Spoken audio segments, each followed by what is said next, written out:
Sunday, April 12, 1981. Kennedy Space Center, Florida.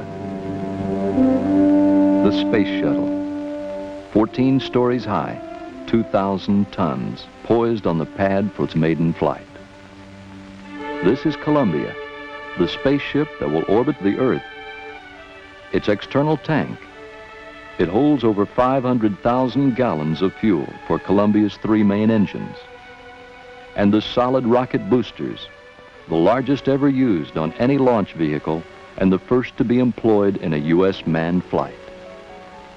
At liftoff, the solid rocket boosters, together with the 3 main engines, will unleash more than 6.5 million pounds of thrust needed to launch the world's first reusable spacecraft.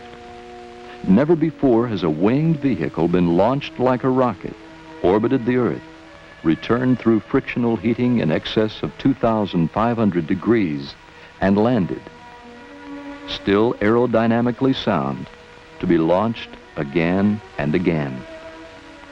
If it succeeds, the space shuttle will truly be a remarkable flying machine.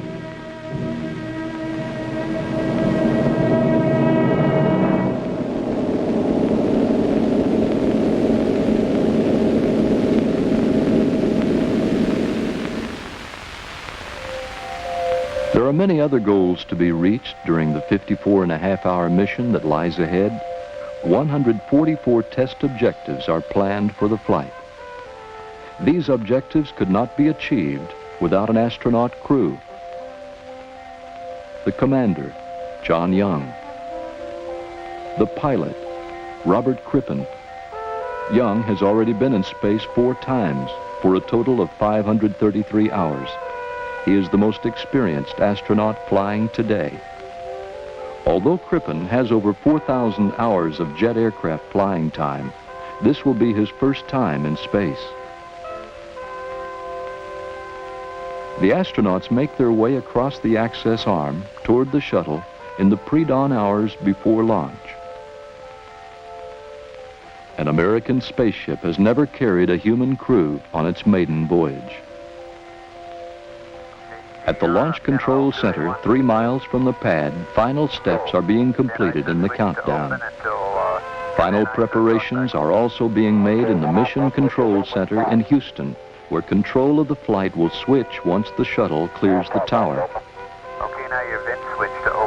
There has not been a manned launch from Kennedy Space Center since the Apollo-Soyuz test project in July of 1975.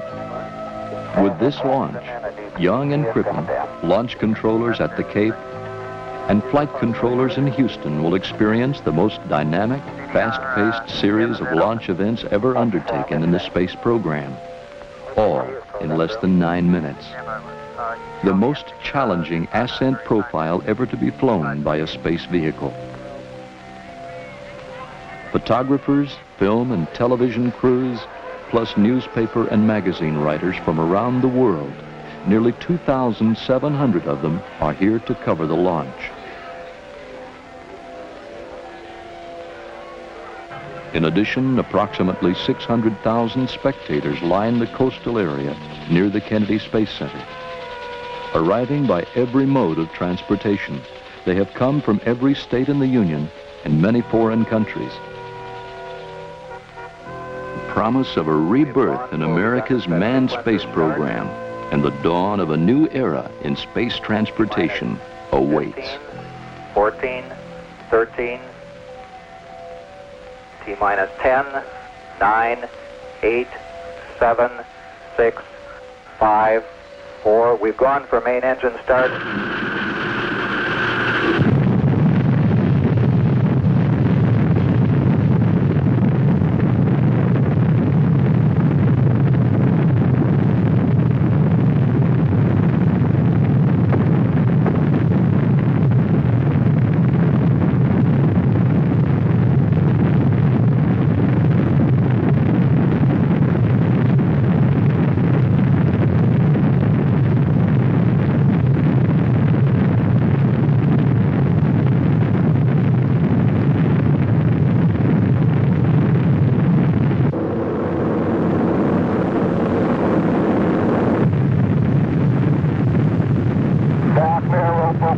Go.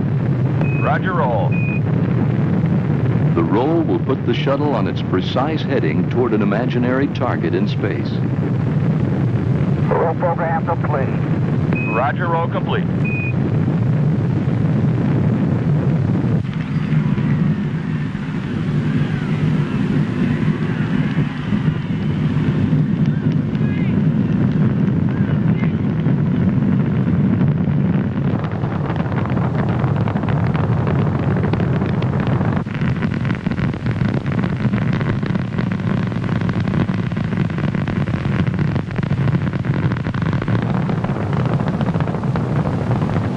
Status, Vital. Go. Booster. Go. GNC. Go. Eagle. Go. Go at 40, Capcom. Columbia, Houston, you're go at 40. The shuttle is now 40 seconds into flight. Roger, Columbia, on the nice ride. You're lofting a little bit, so you'll probably be slightly high at staging. Negative seats. Columbia, you're negative seats. Should anything go wrong, the shuttle is now too high for the astronauts to use their ejection seats. Roger, you're going for SRB SEP.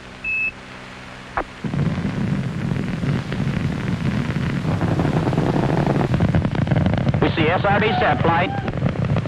Roger, on a SEP. 103 converge flight. Bet. Capcom, let's tell them all the calls are going to be a tad early because of the hot first stage. Columbia, you're looking a little hot. All your calls will be a little early. Okay. And that looks good here. Stand by, press to MECO. Columbia, stand by. Press to MECO. Mark it. Mark. Press for MECO. Roger, press for MECO. The shuttle can now continue toward MECO, main engine cutoff. They like the VAP, Eagle. ECOM. Let's go, flight. Capcom, VAPs go. Stand by, negative return. Columbia, stand by for negative return. Mark it. Mark. Negative return. And your VAP is good. Outstanding. Sure is. We can confirm it. What a view. And single engine rotor flight. And Columbia, your single engine rota. Columbia can land safely at the Naval Air Station in Rota, Spain, even if 2 of the 3 main engines should fail. Right now, the engines are generating over 42 million horsepower.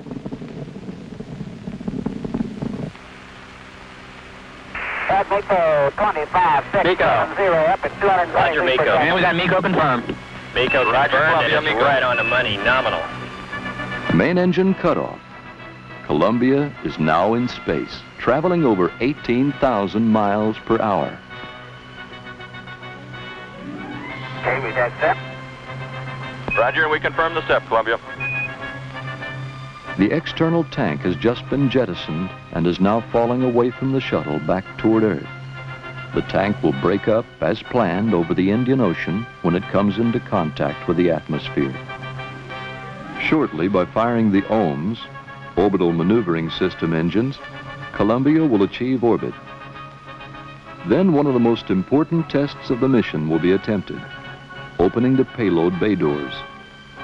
The doors must be opened before the end of the 6th orbit to expose the space radiator cooling system. If the radiators cannot be exposed, heat collected from the onboard electronics cannot be released, and the astronauts will have to return home. The OMS burns are successful. Columbia is now in orbit, circling the Earth at an altitude of approximately 150 miles. The payload bay doors will now be opened. Okay, the port door's coming open now. Roger, copy. Well, you are missing one fantastic sight. Boy, that is really beautiful out there. We appreciate those updates.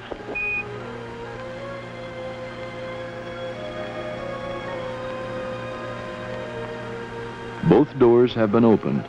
The radiators can be deployed to begin dissipating the heat. The doors are all opened up and hunky-dory. Glad to deploy it right on time. And the radiators look good. Okay, we want to show you our own pods here. We do have a few tile missing off of both of them. Off of the starboard pod, 3 tile and some smaller pieces, and off the port pod, looks like I see 1 full square and looks like a few little triangular shapes that are missing, and we're trying to put that on TV right now. Roger, Crip, we can see that good. From what we can see of both wings, tops and leading edges, though, all those are fully intact. Within minutes, an assessment is completed on the impact these missing tiles could have on the remainder of the mission. At a news conference later in the day, Flight Director Neil Hutchison answers questions from reporters. But you asked me if I knew where there were any other tiles that might be loose. The answer is no. And quite frankly, we're not worried about any other tiles being loose. At this writing, is there anything at all that would lead you to say you might not go for a full duration mission?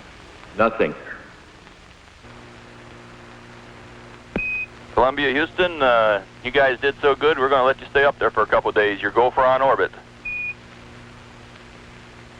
Spacecraft must go for on orbit. This thing is just performing just outstanding. Roger, we agree with that. And Columbia, Houston, just for your information, you dropped those SRBs right on target, and they were floating just the way they ought to be, and the boats were getting ready to fish them and bring them back. Okay. The ride that they gave us was pretty neat. The solid rocket boosters, which separated from the Columbia as planned 2 minutes 11 seconds into the flight, landed on target in the Atlantic Ocean, 151 miles downrange from the launch site. After being towed back to Kennedy Space Center, both boosters will be refurbished and used again in a future shuttle flight.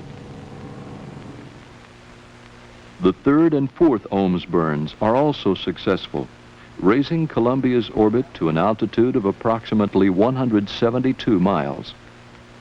For the first television transmission from inside the spacecraft, the crew will give a status report on the mission.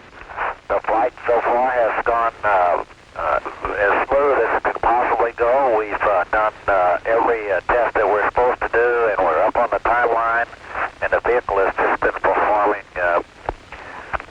beautifully, much better than anyone ever expected to do on a first flight, and no systems are out of shape. And it's delightful up here in zero gravity, might add. Of course, we owe this to a lot of people, and we certainly want to thank everyone who has helped get this thing airborne, and can take great pride in it's doing so well right now. Okay, we're switching over to the aft camera here. Yeah, I'd like to echo John's words as I usually do. I guess being the so-called rookie on this flight, I had a thrill from the moment of liftoff all the way up to what we're doing now. It's really been super. The spacecraft has worked as advertised all the way along. I think we've got something that's really going to mean something to the country and the world. This vehicle is performing like a champ, like all of us that have worked so long on it knew that you would. Okay, sure, we appreciate those comments. I guess that does it. That was a good time, and I think you must have practiced. We're just about to lose your ghost song. Just accident. Just accident, says Robert Crippen. None of the other events of the day have been accidental. Every test, liftoff, SRB separation and recovery, ET separation and impact, 4 ohms burns, payload bay door latch opening and closing tests, radiator latch deploy and stowing tests have all been successful. I guess we owe you guys one super attaboy for today. This is fantastic. You worked through a pretty long, hard day, and you're essentially right on schedule, which is going to be close to being a first for the spaceflight biz, I think, for first day activities. It's sure been fun working with you today, and we look forward to seeing you in the morning. I hope you get a good night's rest. Okay, you guys did super work today. See you mañana. Roger, thank you. See you tomorrow, guys.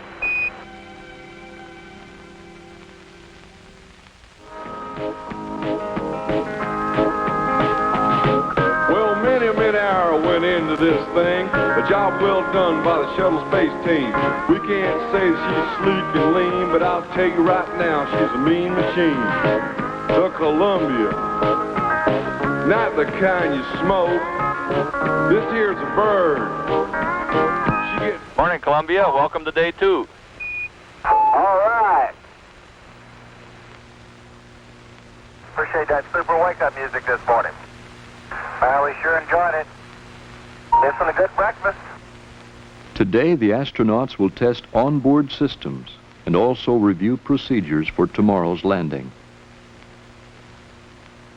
A test of the flight control system is conducted by John Young.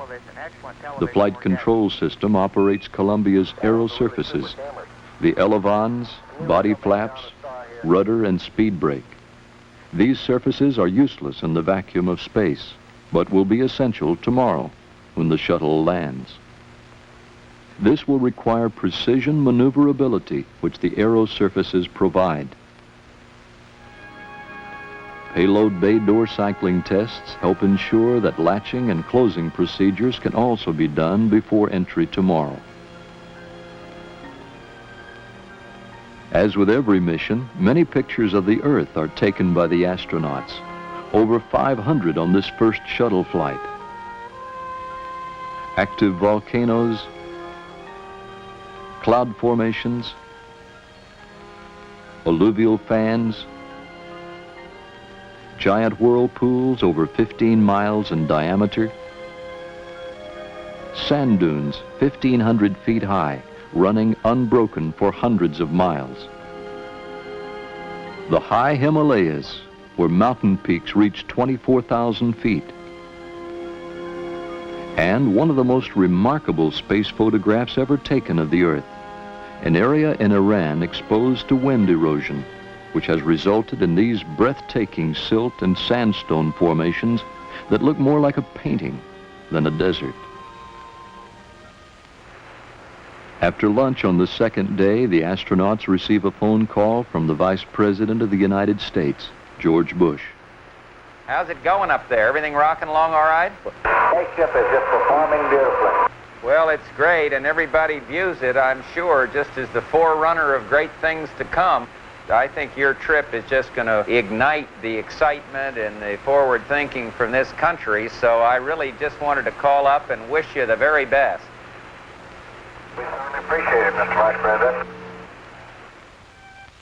The crew also don and check out the ejection suits they will wear during entry. Young, Crippen, and Columbia pass every test. They are ready for the final phase of the mission, entry and landing.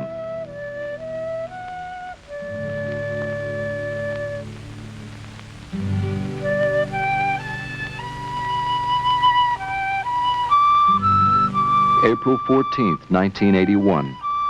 NASA's Dryden Flight Research Center on the edge of Rogers Dry Lake Bed in California. A recovery convoy of 24 vehicles and more than 100 personnel are assembling here to power down Columbia after landing. Enormous crowds are also beginning to arrive. A string of traffic 6 miles long waits to enter the base. Thousands more are already here. Close to 500,000 people will eventually be on hand to see the landing. On board, the astronauts suit up for entry.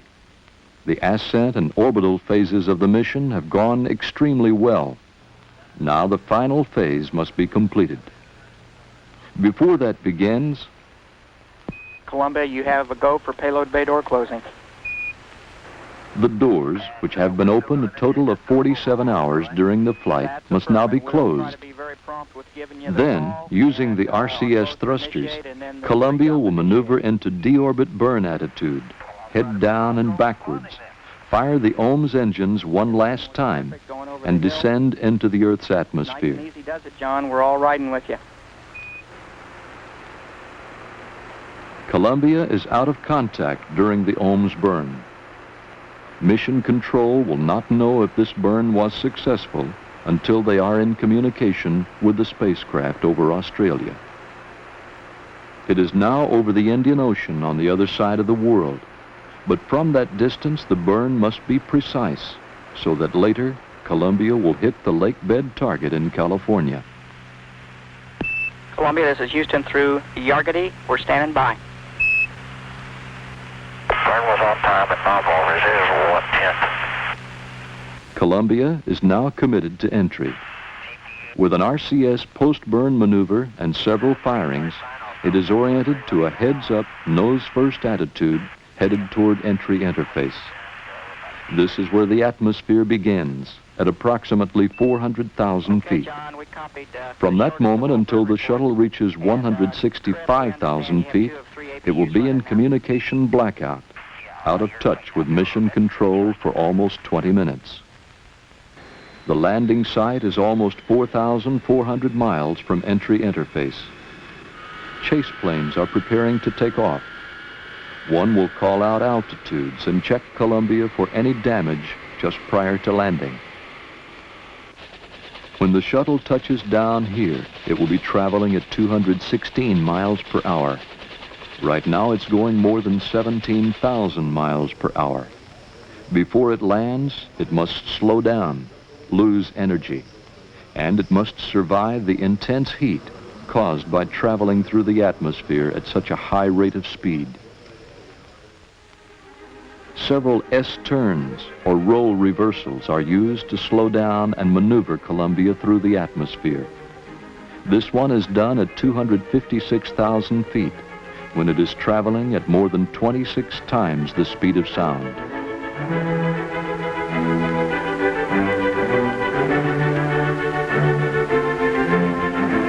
This one is done at 208,000 feet.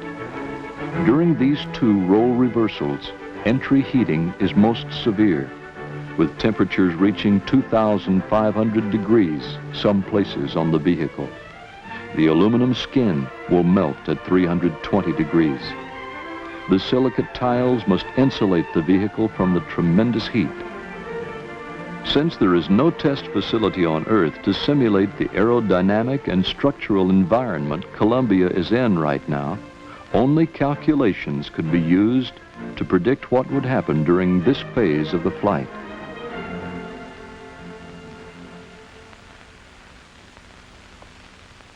The predictions and calculations had to be right. Hello there, Houston. Columbia's here. Hello, Columbia. Houston's here. How do you read? Flying clear, and we're doing Mach 10.3 at 180 AS. And we couldn't agree more, John. Your state vector's good. We've got good data in-house. Okay. The entry trajectory, velocity, and position look good. Columbia is heading for home, now only 470 miles away. More left RCS, but okay. Right, we're showing a roll. And John, we're showing you rolling right. Looking good. Right, normal roll. We're showing crossing the coastline flat. Columbia, we show you crossing the coast now.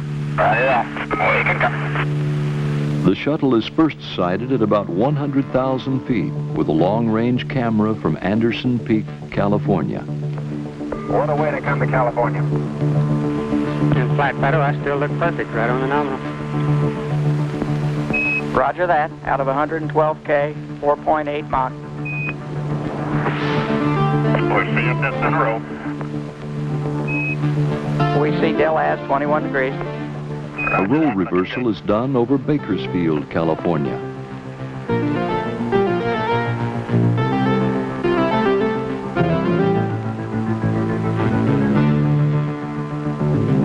Oh, that's beautiful.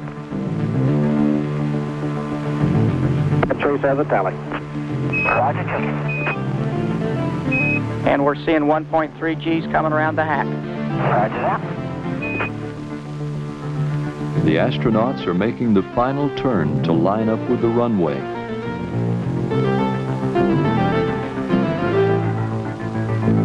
Columbia, you're really looking good. Right on the money. Right on the money. And turning on the final, your winds on the surface are calm. I got a wind. You're right on the glide slope, Columbia. Clear, John. Looks real good underneath. Everything looks real good. Chase reports no tile or other damage is evident underneath the shuttle. Columbia's altitude is now just over 5,000 feet.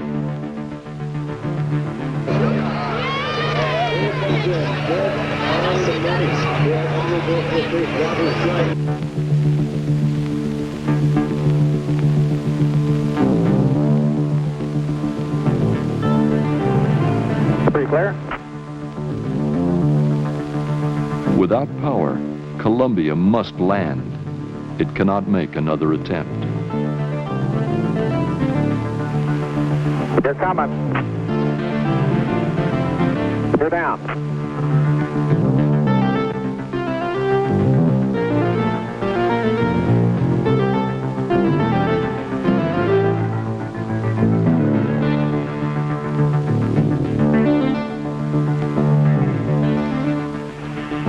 Feet.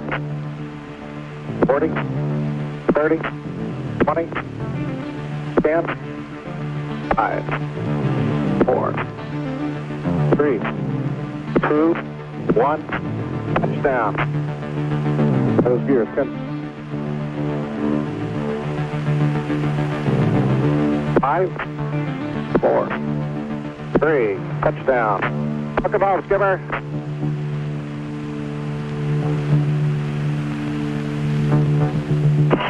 Columbia's on the roller.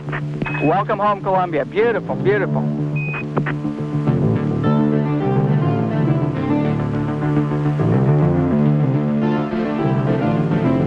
So I have to take it up to hangar, Joe? We're going to dust it off first.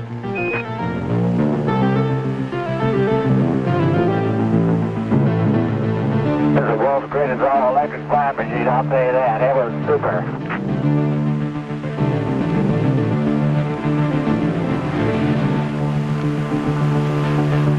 Okay, convoy's on its way. Convoy on. We'll stop on the Columbia. We'll stop.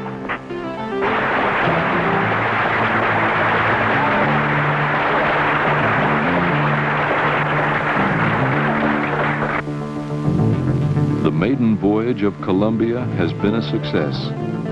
The astronauts and the vehicle have met or exceeded all 144 flight test objectives.